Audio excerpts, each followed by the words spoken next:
Welcome to the Turnitin tutorial on how to add a class and how to assign or to add an assignment within that class. You can see here on the screen I've got some classes already that I've been using, but we'll come over here to the right hand side and we'll click add a class to start with. Now in here you just leave it as standard and you'll give the class a name, so let's just call it test 1, and I will normally just make the enrollment password the same name as the class so that I don't get confused. You have to select the subject area, you have to select an age range, and you need to choose a class end date. Now this is fairly important, so make sure you choose an end date that's after when you think you'll need to use it, in case your class it locks you out too soon. So make sure you make it after, and then you click submit, and then it will give you your enrollment password, the class ID, and it will all be set up once you click continue. So now on our front screen here we can see that our new class called test 1 is set up and that it's active. So if we go into this class now, we can see here we are in the class, but we need to add assignments and we also need to add students to this. So the first thing we'll do is we'll add an assignment. So we click on the add assignment button. It takes us straight to the assignment setup page. So we'll just call it assignment 1. We'll say that it's out of 10. Now the start date is today, the end date we'll say is in 7 days, and then the post date, this is important, this is when the students will be able to see your marks. So you need to give yourself a few days maybe to get this marked. So let's give ourselves an extra day there, and you can also set the time with which they will see it.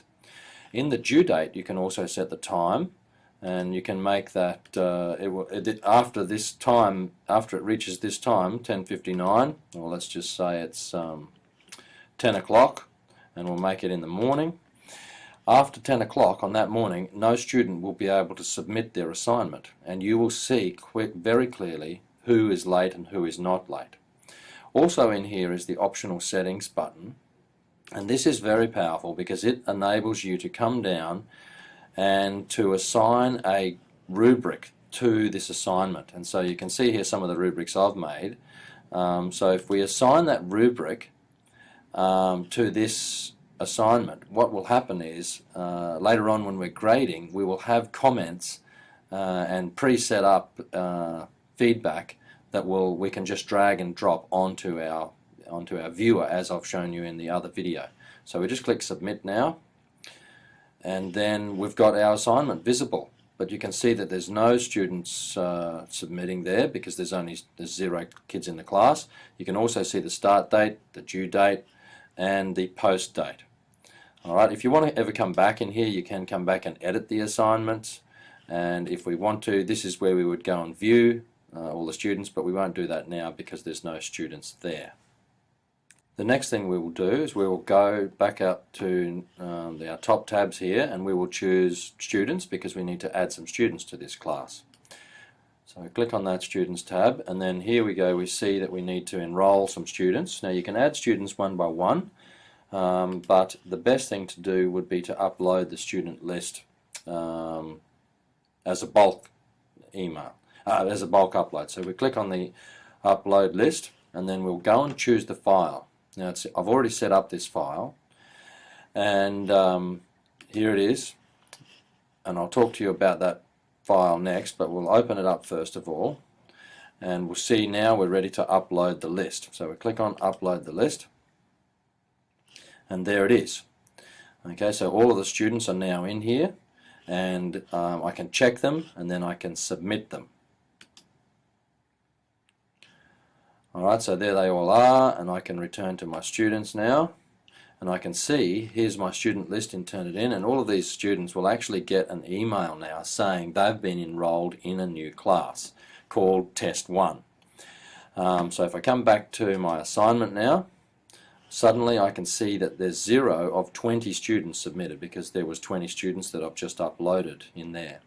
Alright, we're going to go backwards now a little bit, and I'll just show you the type of file that you need to construct before you can upload it.